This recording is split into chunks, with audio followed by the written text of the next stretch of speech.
This is a demonstration of a portrait painting that I've made with oil colors. In this portrait, I have started with my darkest values, a mixture of Van Dyke brown, ultramarine blue, and assorted cadmium colors. I am starting with my darkest colors as they tend to be the most transparent when you're dealing with oil paint. Because they are transparent and because I'm using a wet on wet or alla prima painting method, it is important to lay down your transparent colors first, as they have a tendency not to stick on top of your opaque colors. There are ways around this, but to keep things simpler, I'd like to start with the darks and layer on top my midtones and my highlights. This will limit the amount of mixing around with different mediums and consistencies that I want to avoid when in my painting flow. As you can see, I've already started to lay out more fleshy, reddish tones, more blue tones, to show what would be more recognizable as a face and skin tones. I've added in my eyes. Usually, I will start with my eyes. But in this case, I've decided to experiment. Usually when I start with my eyes, I don't have a full understanding of what my value chain will look like. And because of that, my darkest values are far too dark and my lightest values are far too bright. In the eye, there are many shades of white. It is actually more akin to skin tone than it is white. It's a very light shade. It is a bluish, reddish, yellowish. The whole variety of skin tones are inside of the eye.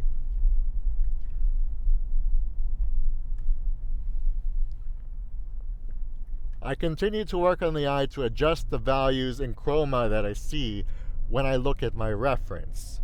I have now moved on to the lips. As you know, the top lip is usually darker than your bottom lip. And the lip, it's not a straight line. Rather, it's a form. It curves out of the face, which is something that is very difficult to understand.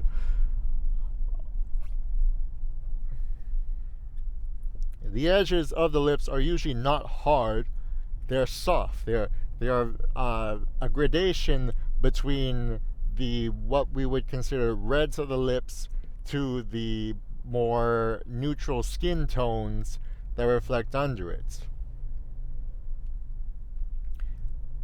I am making adjustments to my forms to make the face more akin to my reference and to change and adjust the expression that is being conveyed in the painting.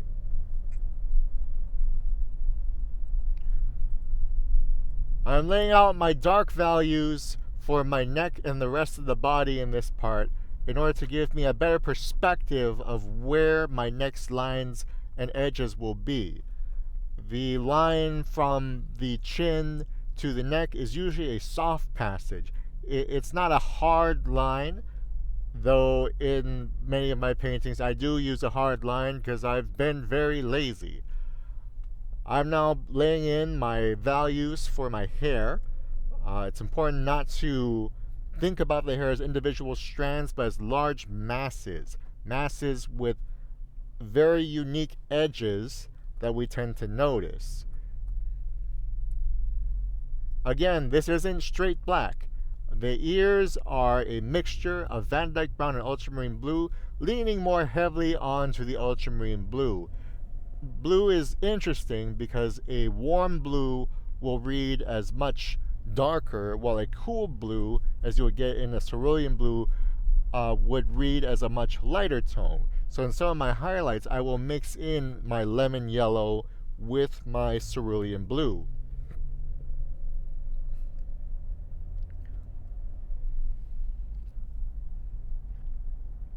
I'm now continuing my work on the rest of the figure.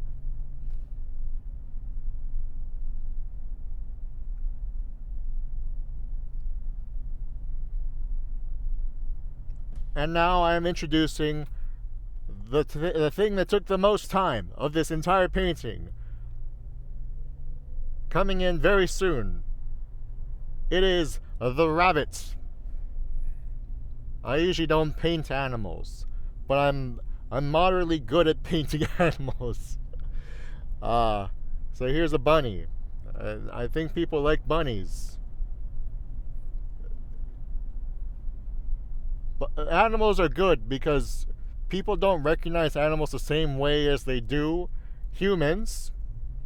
So you can cheat a little bit and make it not that good, but if it's close enough, people go, hey, yes, that is my bunny.